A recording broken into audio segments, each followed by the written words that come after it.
அன்பான கடவுளுடைய பிள்ளைகளை, இந்த காலையில் உங்களை பார்ப்பது ரொம்ப சந்தோஷமாக இருக்கிறது. உங்களுக்கு நான் வேதத்திலிருந்து ஒரு வசனத்தை வாசிக்கிறேன். யோவான் சுவிசேஷம் 1ஆம் அதிகாரம் 9ஆம் வசனம். உலகத்தில் வந்து எந்த மனுஷனையும் பிரகாசிக்கிற ஒளியே அது மெய்யான ஒளி. ஆண்டவர் மெய்யான ஒளியாயிருக்கிறார். ஒளி வரும் பொழுது இருள் தானாக விலகிவிடுகின்றது. அன்பான கடவுளுடைய பிள்ளைகளே, ஆண்டவர் ஒளி. அவர் உங்கள் வாழ்க்கையில என் வாழ்க்கையில் வரும் பொழுது நம்முடைய குடும்பத்தில் இருக்கிற இருள் தானாக விலகி விடுகின்றது.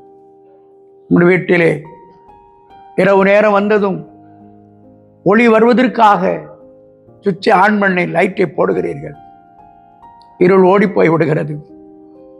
ஆண்டவர் ஒரு மெய்யான ஒளியாயிருக்கிறார். இந்த மெய்யான ஒளி உங்கள் வாழ்க்கையிலே வரும் பொழுதுதான் நம்முடைய வாழ்க்கையில் இருக்கிற இருளெல்லாம் விலகி போய்விடும். ஒரு ஆசீர்வாதம் வரும், ஒரு வெளிச்சம் வரும். அந்த பிரதேசத்தில் ஏசன்னா என்று ஒரு மனிதர் இருந்தார். அந்த மனிதன் மனதலை பாதிக்கப்பட்டவராக ஒரு பைத்தியக்காரனை போல சுத்தி கொண்டே இருந்தார். பரிதாபமான வாழ்க்கை. குப்பை தொட்டி அருகிலே படுத்திருப்பார். சாக்கை எடுத்து அறையிலே கட்டியிருப்பார். குப்பையிலே இருக்கிறதான அந்த சின்ன ஆகாரத்தை சாப்பிட்டு பிளாட்பாரத்திலும் குப்பை அருகிலும் திண்ணையிலும் படுத்து காலத்தை ஓட்டிக் கொண்டிருப்பார். அவருடைய பெற்றோர்கள் அவரை துரத்தி விட்டார்கள், வரக்கூடாது என்று சொல்லிவிட்டார்கள். பல வருஷங்கள் ஆட்சி குளித்து ஐயோ பைத்தியக்காரனை புரிசித்துக் கொண்டிருந்தார். பெற்றோர் சொன்னார்கள், இது குடும்ப கர்மம், ஆகினாலே அந்த கர்மம் தொலைப்பதற்காக அப்படி ஆயிற்று என்று சொன்னார்கள். ஒரு நாள் சென்னையிலே நடந்து போய்கொண்டிருக்கும் பொழுது திடீரென்று ஒரு வெளிச்சம் அவர் மேல் வந்தது. அவர்கள் வாழ்க்கையில் இந்த இருள் தானாக விலகி போய்விட்டது. அந்த வெளிச்சத்தினால் அவருடைய மனநிலையில் இருந்த அந்த பாதிப்பு மறைந்து போய்விட்டது. சுய அறிவு வந்து விட்டது. சென்னையிலே ஒரு போதரோடு சேர்ந்து ஆண்டவருடைய உடன் ஊழியர் ஊழியத்தை செய்தார். ஆந்திர பிரதேசத்தில் ஏராளமான ஆலயங்களை கட்டினார்.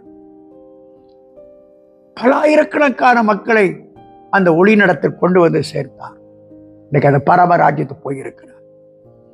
அந்த ஒளி அவரை சந்திக்காமல் இருந்திருந்தால் அவர் வாழ்க்கை முடிந்து போயிருக்கும், அழிந்து போயிருக்கும்.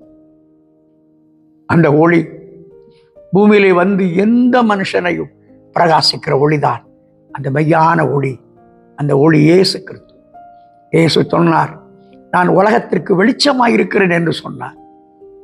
என்னை பின்பற்றுகிறவன் இருளில் நடவாமல் ஜீவ ஒளி அடைந்திருப்பான் என்று இயேசு சொன்னார். அந்த ஒளி நடத்திற்கு வாருங்கள் தம்பி, உங்கள் இருளான வாழ்க்கை மாறி போய்விடும். ஒரு தம்பி ஓடி வந்தார். ஐயா, 10 முறை கிணத்திலே பெயல், நான் 10 முறை அவனுக்காக ஜெபம் பண்ணினேன். ஆண்டவர் அவனை மாற்றினார்.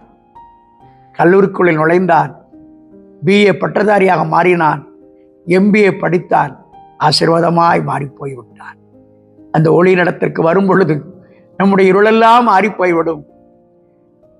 சூரியனை கண்ட பனிபோல் அந்த நீதியின் சூரியனாம் இயேசு ஒளியாயிருக்கிறவரை பார்க்க பார்க்க குடும்பத்தின் இருள், சாப இருள் எல்லாம் நம் வீட்டை விட்டு போய்விடும். அந்த ஒளியாக இயேசு இந்த பூமியில் பறந்திருக்கிறார். உங்கள் இருதயத்தில் அவர் பிறப்பதற்கு அவர் ஏற்றுக்கொள்ளுங்கள். உங்களுக்கு ஒரு சிறு ஜெபம் செய்யட்டும். அன்பின் ஆண்டவரே, உலகத்திலே வந்து எந்த மனுஷனையும் பிரகாசிக்கிற ஒளி, அந்த மெய்யான ஒளி, இந்த வார்த்தைகளை கேட்டுக்கொண்டிருக்கிற பிள்ளைகள் குடும்பங்களில் இருக்கிற இருள், பிசாசின் இருள், சாபத்தின் இருள் எல்லாம் போய்விடட்டப்பா. அவர்களை ஆசீர்வதியும். நீர் வந்த நோக்கம் நிறைவேறட்டும். மனம் இறங்கும் அப்பா, இறங்கும். கட்டாயம் அவர்களை ஆசீர்வதியும். 2025ஆம் வருஷத்தில் அந்த குடும்பத்தில் இருக்கிற இருள் விலகி ஒரு ஆசீர்வாதம், ஒரு வெளிச்சம் உண்டாக அற்புதம் செய்ய போவதற்காக 1000 கோடி ஸ்தோத்திரம், ஸ்தோத்திரம். அப்படியே செய்யும். இயேசுவின் நாமத்தில் வேண்டுகிறோம் பிதாவே. ஆமென், ஆமென். God bless you.